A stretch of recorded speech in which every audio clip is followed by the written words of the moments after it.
Syederalun 7 partai politik di Kabupaten Pidi membentuk koalisi bertajuk Pidi Mesanun. Kegiatan tersebut digelar di salah satu warung kopi di Sigli pada Kamis 27 Juni 2024. Ketujuh partai politik tersebut adalah Demokrat, Nasdem, Golkar, PKB, PKS, dan PDA. Koalisi tersebut dilaksanakan 7 partai politik untuk menyatukan persepsi jelang pelaksanaan pilkada pada November 2024. Selain itu, ketujuh partai politik tersebut akan menentukan balon bupati dan wakil bupati Pidi.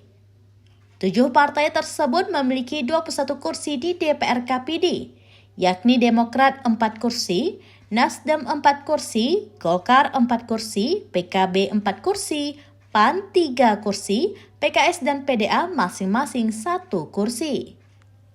Dalam koalisi tersebut, ketujuh partai politik itu tidak mengundang Partai Aceh yang memperoleh 11 kursi dan Partai Gerindra 5 kursi di DPRK Pidi.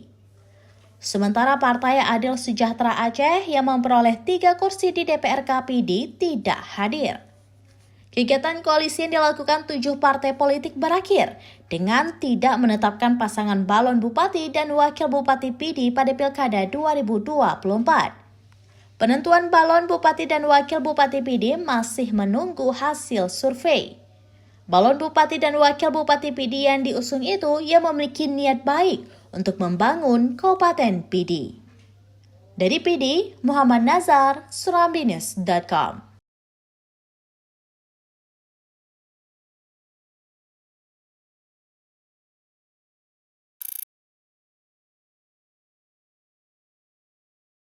Download Tribun X sekarang, menghadirkan lokal menjadi Indonesia.